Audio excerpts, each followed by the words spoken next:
Friends. Can't live with them, can't live without them. This story just proclaimed tonight has for me become the paradigmatic story of friendship. I first really heard it when I was in college. And I was trying to figure out things for myself and trying to figure out what it meant to be a friend. I didn't find myself very good at it at that time, maybe still.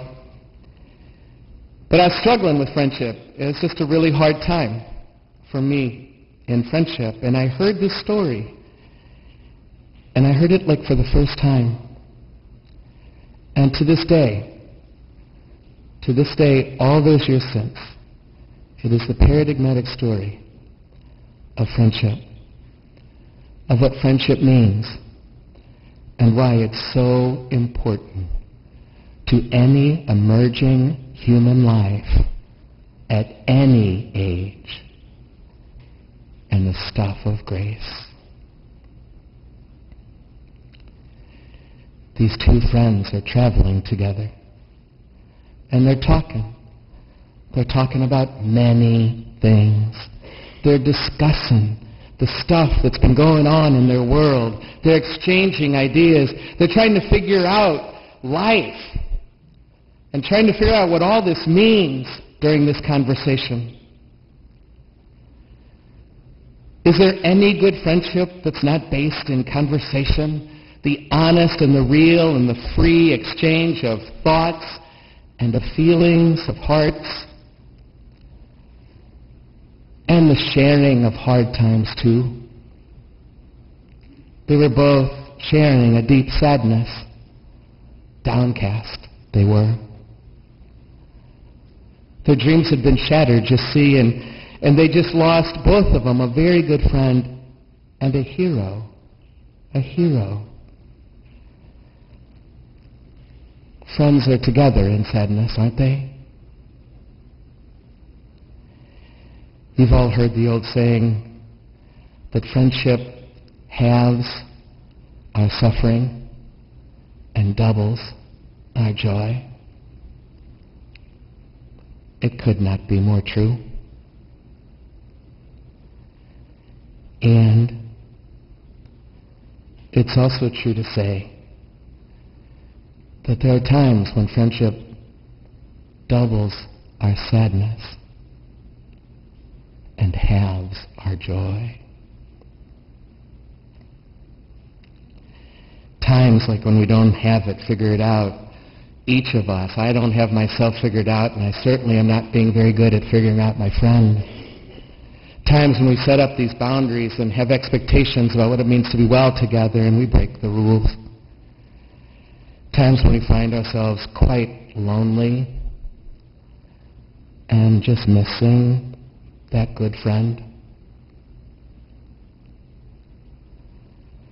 True friendship is about much more than sentiment, isn't it? It's hard work sometimes to be really good friends. But I'm not telling you anything new to tell you that. You know. And if there's anyone here tonight or anywhere else who doesn't expect to have to work sometimes at even the best friendship, and I mean work, then let's not even begin one.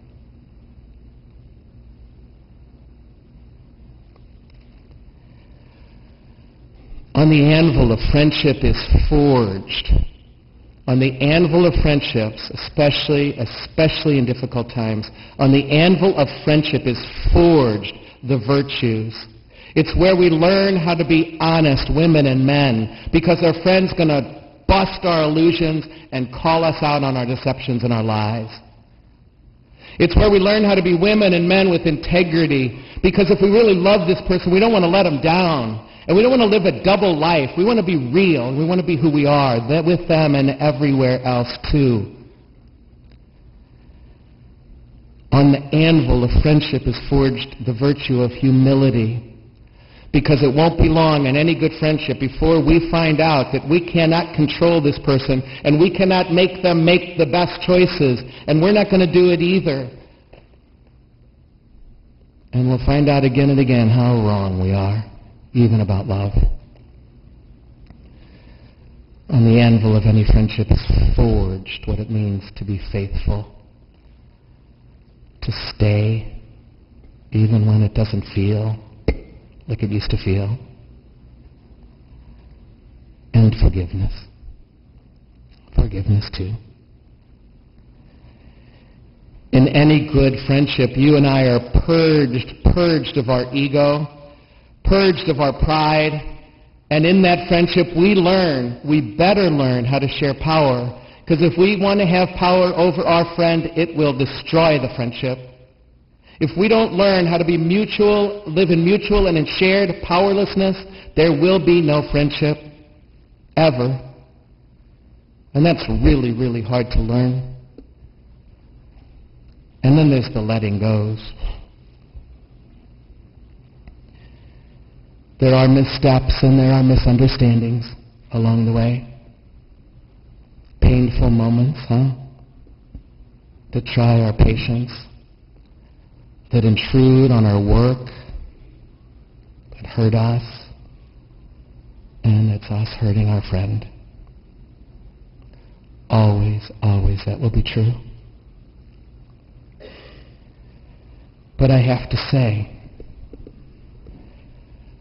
there's a difference between the suffering of friends and all the other sufferings of life.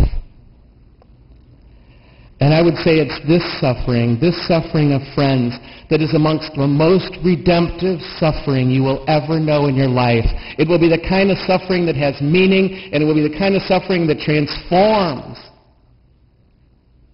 Of all the suffering in the world, it will be the most redemptive. And some friendships, and this is part of it, just serve a brief and a learning purpose in our lives.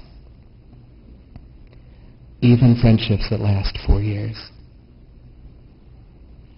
Seems like a long time, but it's not compared to all of it. Some friendships are meant just for a time. Many will last to our very last breath.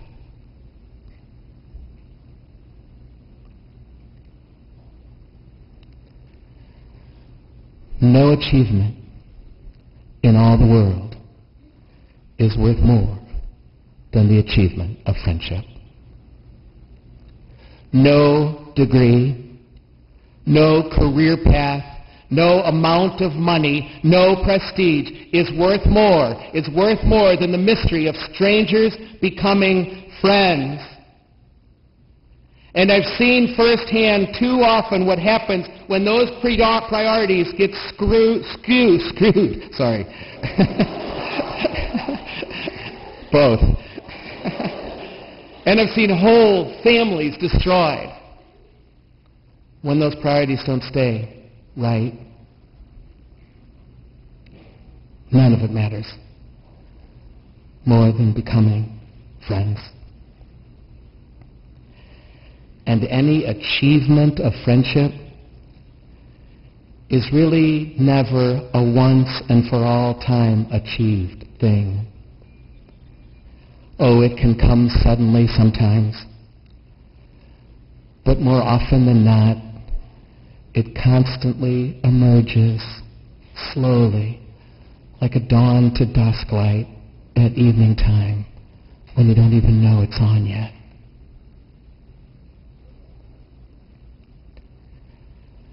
And when our bodies are aging into oblivion, and we all look the worst for the wear, what will be left?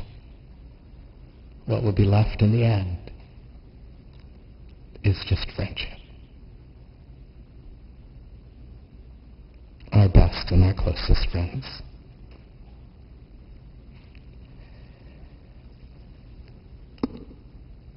Mom, moms taught us that. They taught us as we watched them taking time for their own friends over the years. We were 5 and 10 years old, and we went up to bed, and we could hear our moms downstairs laughing and talking to their friends and talking deep into the night. We watched how much they valued friendship to make time for it, and how they learned, too, how to stay friends. And they taught us some of the basics that we had to learn if we were ever going to achieve good friendship. They taught us how to listen, because they listened to us. And they taught us how to be giving when it was so inconvenient and they didn't feel very well, but they kept giving. And they taught us forgiveness when we watched them forgive our dads and us over and over again. And we watched how faithful they were to us over those years, and how they never, ever stopped believing in us, even when we were at our worst, and even when we failed, they didn't stop believing in us. And because they did that for us, we can start to do that now in friendships. And they also encouraged us in friendship, didn't they? Hey, bring your friends over. Come by tonight. Your friends are more than welcome. And that always felt good, but sometimes I was so embarrassed to bring my friends over. And then sometimes they would warn us, Gary, I'm not sure that friend is all that great for you. I hated that. When they worried sometimes about the friends we kept. I'd like to suggest to you tonight that our moms were amongst the first teachers in the ways of friendship. And through them, along that way, we found God.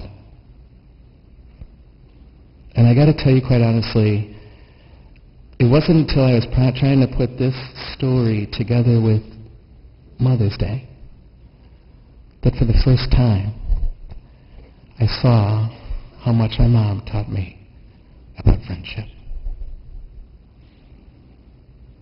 And when I went to her grave today, this afternoon, it's what I found myself incredibly grateful for. For the first time ever, really, that it dawned on me at the ripe old age of 60 that I'd probably be even worse at this if it wasn't for her.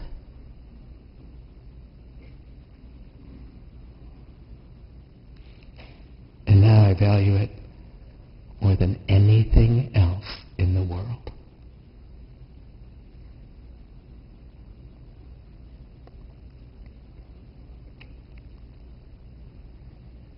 If you want to understand life, the mystery of life,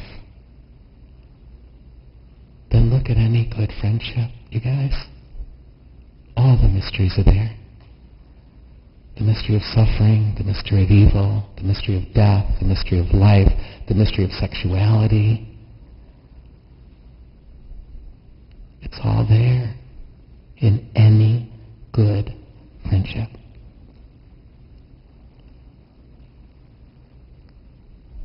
And friends give us that experience of shared meaning and a whole different perspective. With 4 eyes, we can see the whole world.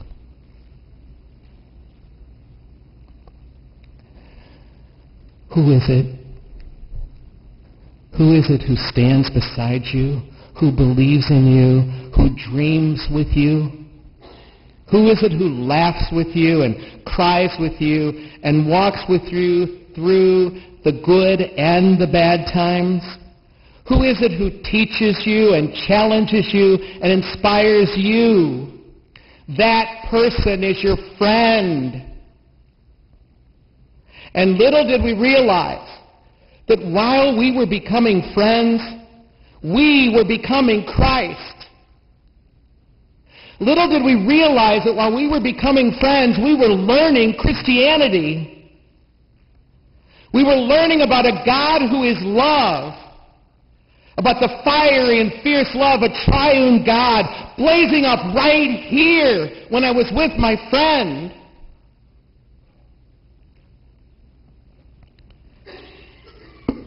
Back to the story.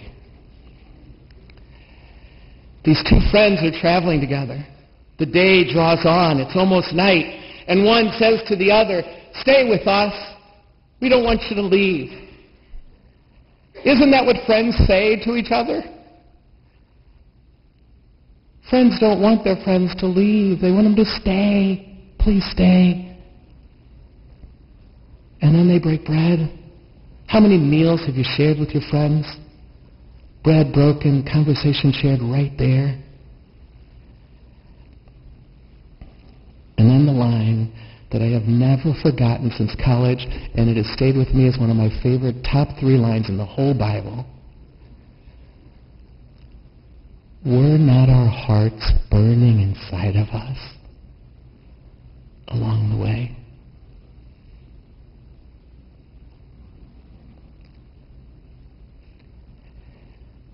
The reality is, the risen Christ slips into our presence whenever we're present to our friend. And maybe we'll only be aware of it years after we've gone, and maybe every once in a while we'll be blessed enough to know it in the moment.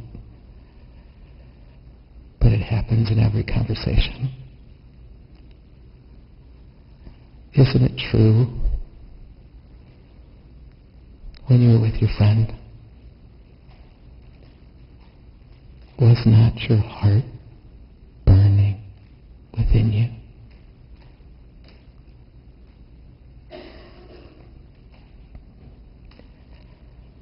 And finally, when it comes time for you to die, I believe with every fiber of my being that you will wake up on the other side of your last breath, and you will not be surprised by what you see. You will say, "I know this place. I was here every time I was with my friend."